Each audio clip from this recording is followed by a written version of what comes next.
Hello! Today I'm taking a brief look at On the Way to a Smile, a 2009 novel by Kazushige Nojima, which is set in the aftermath of Final Fantasy VII's narrative conclusion. Now, this book is an interesting one, and indeed all of the media that seeks to sequelize Final Fantasy VII is interesting to a degree, because looking back to the conclusion of that game in 1997, it was a highly ambiguous ending that was befitting of the existential bleakness of a 90s JRPG, and it offered little confirmation as to who, if indeed anyone, survived the ending of that game, beyond a very brief post-credits FMV which showed Red 13 and his offspring looking out across the ruins of Midgar 500 years later. And I recall at the time there was a lot of speculation around the ending, and old forums like Game FAQs and message boards were very lively with discussion about it, and many disliked it for its ambiguity, while others quite enjoyed the lingering questions that the game left us with.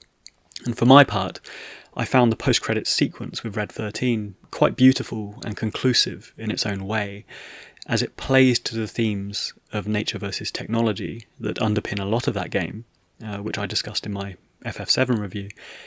And indeed, in this FMV, it seems to be nature winning after all. It's overcoming technology and the follies of mankind with this vision of an overgrown Midgar. We have Red 13's offspring, and we have birds flying overhead. So it's all very natural and organic, and I think these ideas of the planet healing itself and all this life stream stuff, which Aerith and Bugenhagen discuss in that game, is crystallised in this final moment. Additionally, because it's set 500 years later, it really doesn't matter whether Cloud and co survived, because in this scene they are long since gone, regardless, and yet it's the fruits of their efforts and their success which can be seen in this image of a flourishing planet. So just personally speaking for me, I was content with the bittersweetness of this conclusion, and if Square never opted to clarify the post-game events of Final Fantasy VII with sequels, I'd probably be okay with that.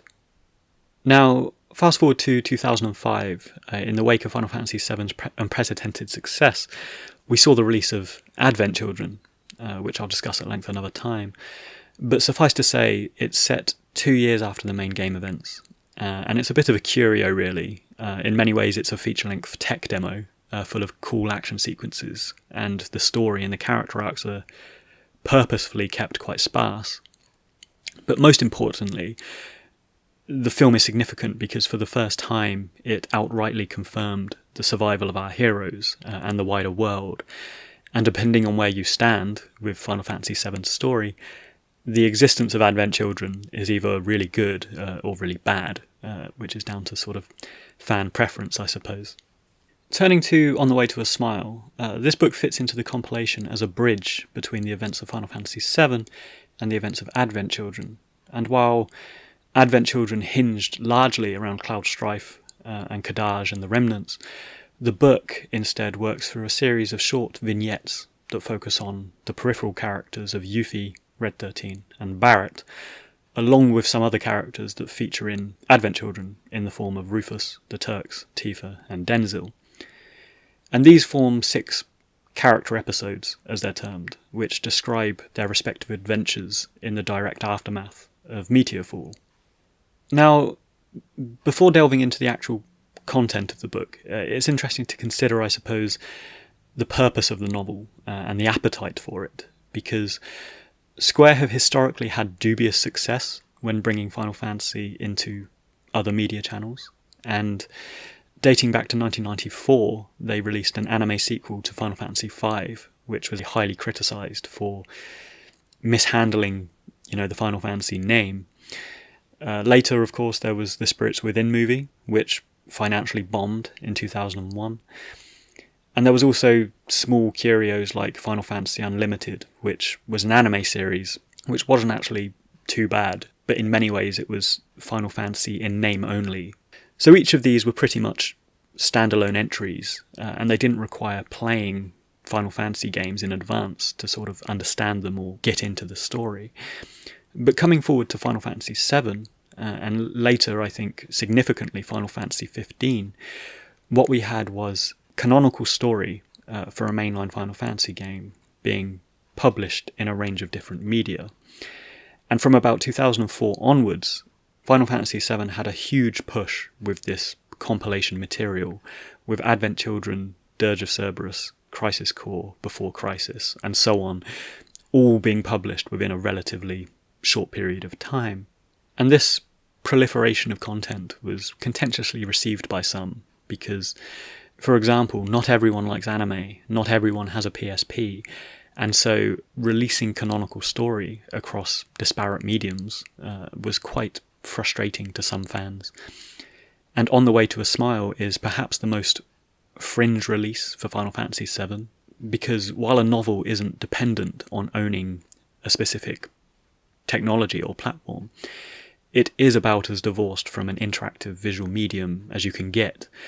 And just as not everyone who likes gaming likes anime or movies, not everyone who likes gaming likes reading novels either. And so Kazushige Nojima's project was certainly a far cry from the original 1997 media. Additionally, and looking more broadly, I think there's a general skepticism for novelizations of popular media from a lot of people. And for example, I'm a Star Wars fan, and following the original film trilogy, LucasArts sanctioned loads of expanded universe material, including novels. And at their very best, we had the Darth Bane trilogy, we had the Thrawn trilogy, which were excellent imaginings of the Star Wars franchise and lore, and arguably better than some of the films, some fans might say.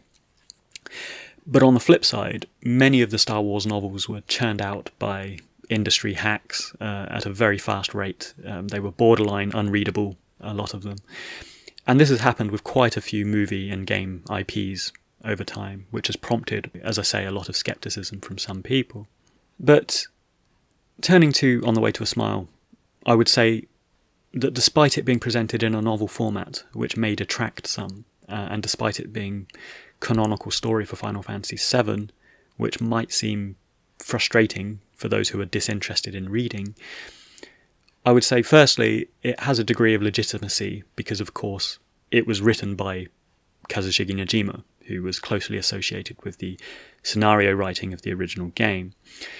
And secondly, it's not really a prerequisite or required reading to understand Advent Children or any other Final Fantasy VII story. And while it does prime the reader for some context for Advent Children, particularly around Geostigma, Edge City, and the state of Shinra, it's nothing that can't be gathered from the movie anyway, and it's more of a self-contained exploration of themes and emotions that are specific to each chapter's character, rather than a progression of the grand narrative of Final Fantasy VII and tackling villains and stuff like that. For example, Red 13's episode is concerned with his inner conflicts between beasthood and mankind, and Rufus Shinra's episode is concerned with his memories of his father.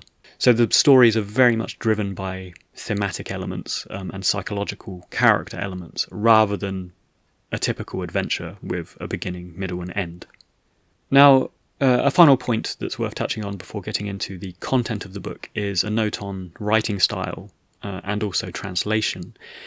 And this is something that some more than others are attentive to and interested in, and such is the thankless task of a translator, I suppose, that many people only notice translations or draw attention to them when they're done badly or in an amusingly kooky way, with Cloud's Let's Mosey line or Final Fantasy IV's Spoony Bard line springing to mind. But in broad terms, I think there are two schools of thought regarding translation, which is the idea of literal translation from an original text versus more interpretive translations, which seek to convey the sentiment rather than a verbatim use of language. And I discussed this more thoroughly in my Metal Gear Solid episode, because around that game there was some major issues and conflicts around, the translation of Kojima's text. But turning to On the Way to a Smile, and Japanese novels in general, I guess, the issues of translation become much more evident in places compared to video games or movies, because compared to these visual mediums, there is of course the added burden of descriptive prose, exposition and structure. And many would argue a good translator approaches their work with a creativity that's equal to the original author, and interpreting and communicating a work as authentically as possible to a new audience is itself an art form, I think.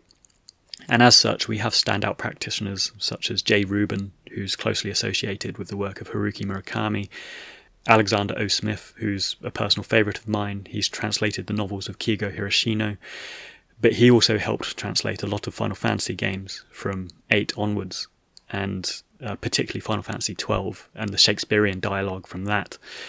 And turning to On the Way to a Smile, we have Melissa Tanaka, who has worked on a lot of manga, a lot of anime, and other novelizations of Square IPs, such as Kingdom Hearts. And this is where we need to consider Kazushige Nojima's writing style and his writing strengths too, because generally speaking, I think the translation of On the Way to a Smile is pretty good. And while there is a bit of jankiness in places, I would say firstly, this is quite often the case when adapting Japanese novels. But secondly, the jarring or overly simplified wording always comes through in the overtly emotive segments of prose or descriptive segments of prose. And if we account for the fact that Kazushige Nojima is a scenario writer by day, where, much like a screenwriter, he deals in establishing context and setting and story progression. So he works predominantly in dialogue exchanges and macro story pacing. I think that perhaps the smaller descriptive intricacies and inner emotional dilemmas that comprises much of this novel, it may not be his accustomed style. And actually, I think the strongest chapters in the book are the first chapter and the last chapter, which is episode Denzel and episode Shin, respectively. And what made these two stand out is that they were much more plot-driven, action-heavy, and relied on outside events occurring to our characters, rather than the characters trying to contend with their inner dilemmas. So for me personally, I think Nojima's strengths as a writer are really shown here, and it's kind of evident in the stronger chapters of the book. So, turning to the actual narrative content of the book, we have these 6 aforementioned character stories that are appended by alternating stanzas called Lifestream Black, which is Sephiroth's consciousness, and Lifestream White, which is Aerith's consciousness. And these don't progress the story as such, but they simply communicate the thoughts and intentions of these two characters from inside the Lifestream. And for Sephiroth's part, it's largely to contextualise the blight of Geostigma and the reunion event of Advent Children. And like much of the book, it seeks to retrofit story to make better sense of the scenario that we find in the sequel movie. Now, when I first heard of On the Way to a Smile, and prior to having read it, the two things that concerned me were Nojima giving inner monologues and expressions of intent to both Sephiroth and Rufus Shinra, because for me, I think the mystique and the unknowability of certain villains, or certain aspects of villains, is what really makes them compelling to an audience.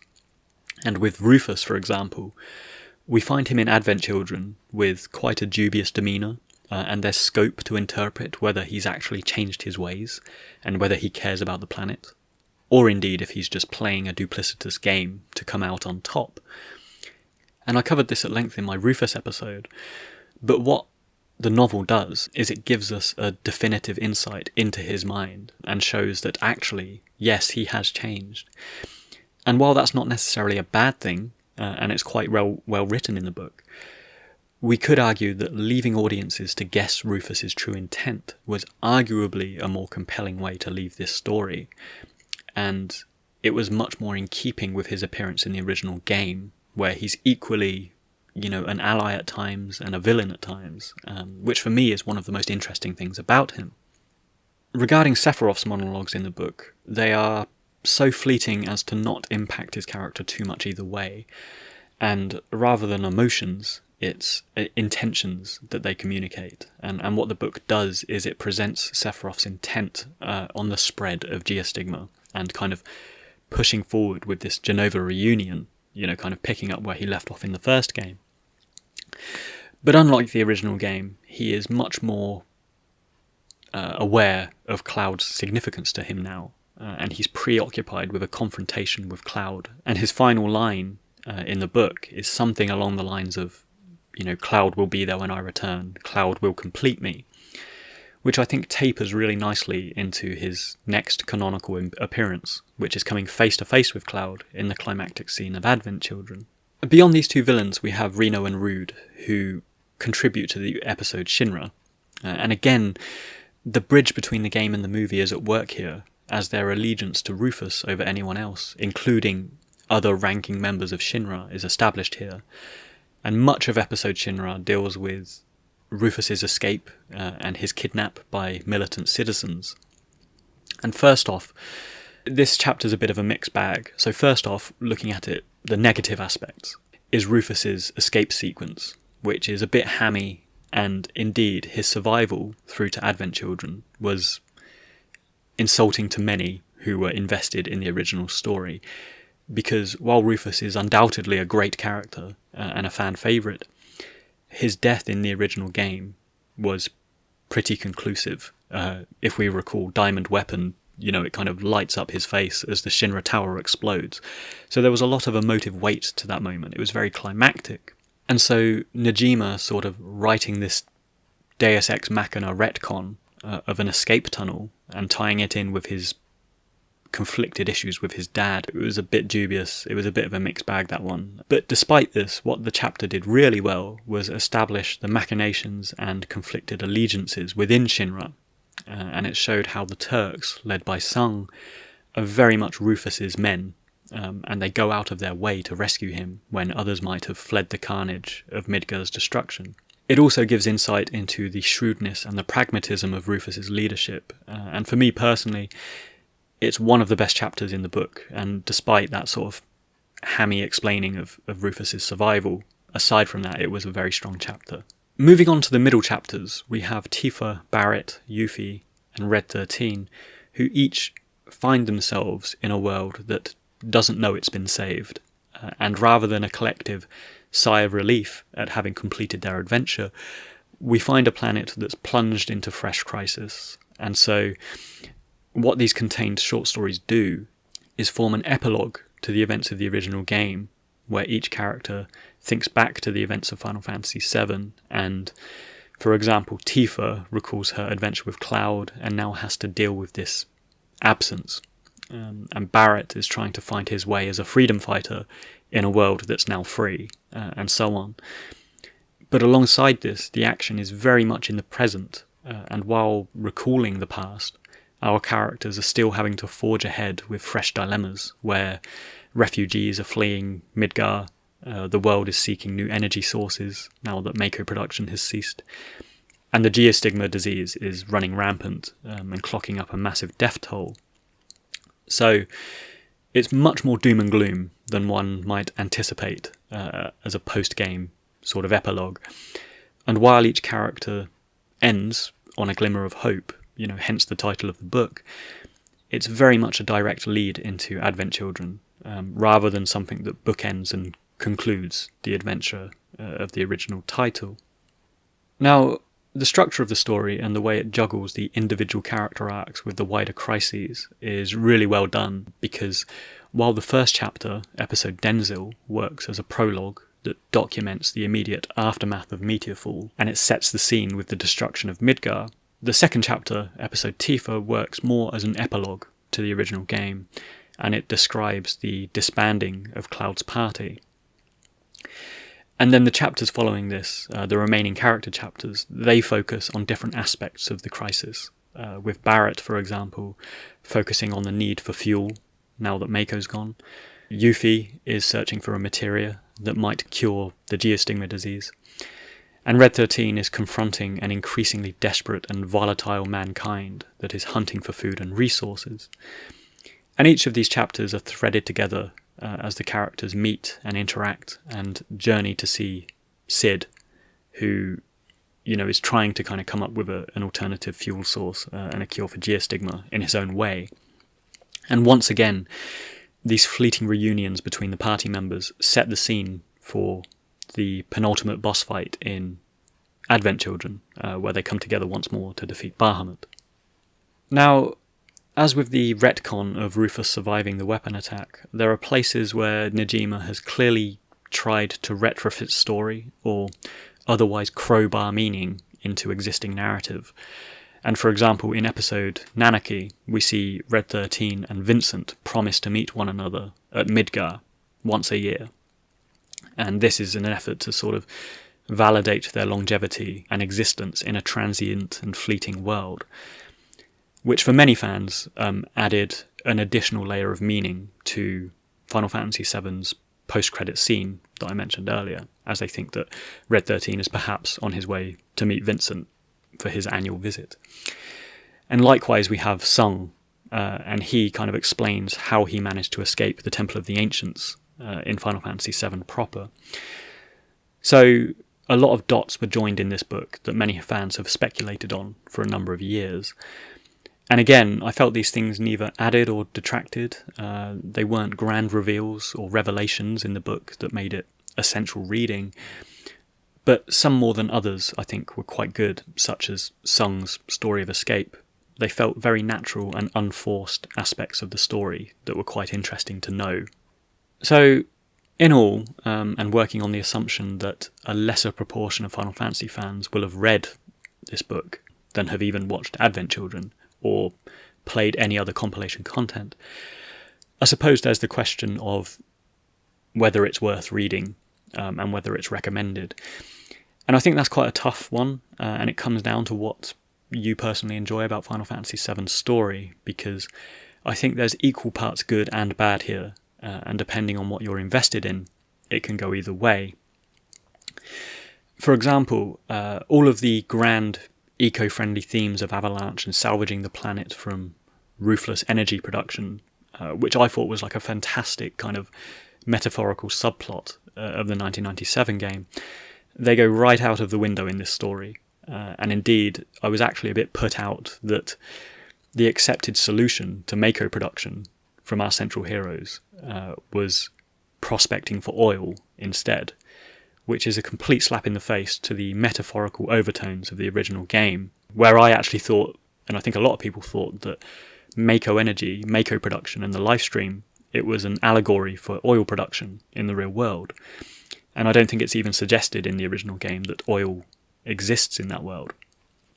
So for me, that was slightly unhinged, and my concern about Nojima having free reign over a story like this is that, unlike on a big game production where you have producers and editors and layers of creative control and creative collaboration, giving Nojima, or anyone for that matter, kind of free reign to interpret the story in a singular way allows them to sort of stray from the original meaning and an overriding theme or narrative that was evident in the original title. And I think this sort of reliance on oil over anything else, it could have been hydroelectric, it could have been anything that was potentially more renewable and more in keeping with the themes of the original title, could have been better than landing on oil as a solution here. And furthermore, just looking at the negatives of the novel, there's the aforementioned survival of Rufus and these kind of forced conveniences, which I'm torn on because, I really like Rufus. He is a favourite character of mine in the original game, and he is very cool in Advent Children too. But it's hard to conclude that his survival was anything but a retcon that diminished his climactic cinematic in the original game. So those are the few negatives that I perceive that aren't so much down to bad writing per se, but they are simply things that contradict aspects of 1997 game, narratively or thematically, and that's just my opinion. However, the positives of the novel are how Nojima presents and describes the sights, smells and setting of Final Fantasy VII's world, and his establishing of a social context that is really quite interesting and much more tangible than we've hitherto seen in Final Fantasy VII, and particularly in Advent Children in the original game, where the collective mood and culture was quite hard to determine from the fleeting NPC interactions or secondary characters that we'd encounter.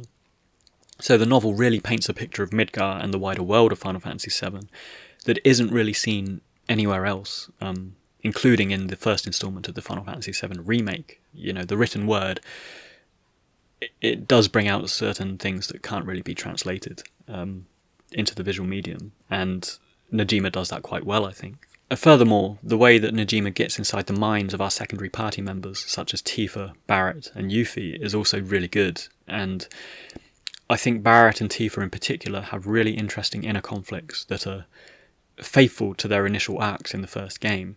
You know, there's a clear kind of chronology and consistency there. And, you know, I'm very conscious that this is the last time in Final Fantasy VII's timeline that we actually get to see them explored and their issues and their feelings explored, since Advent Children largely confines their appearance to a climactic boss battle. Dirge of Cerberus touches on them in a light touch way, but of course that game hinges heavily on Vincent's story. So, On the Way to a Smile, for those who really like Red 13, Yuffie, Barrett, or Tifa, is a great opportunity to really kind of get inside their minds and their thoughts and feelings, you know, for the final time. So, wrapping up, On the Way to a Smile is an interesting mix of compelling story and contradiction on the part of Kazushige Nojima. I think it faithfully explores the psychologies of our central heroes, while falling short when it tries too hard to marry up the game and the movie. And in all, I would recommend this to fans of Final Fantasy VII, but I would also recommend that they take it with a pinch of salt, because the character case studies are brilliant, but when Nojima gets it wrong, he does get it quite wrong, when he contradicts, you know, a lot of the evident and strong themes of the original game. So there we have it, a look at On the Way to a Smile, which is my most recent read. If you got this far, thanks very much for listening, and I hope you enjoyed it. And if you liked the episode, I have plenty more available on Final Fantasy you might enjoy. And if you'd like to help support the channel, you can do so by subscribing, checking out the links in the description below.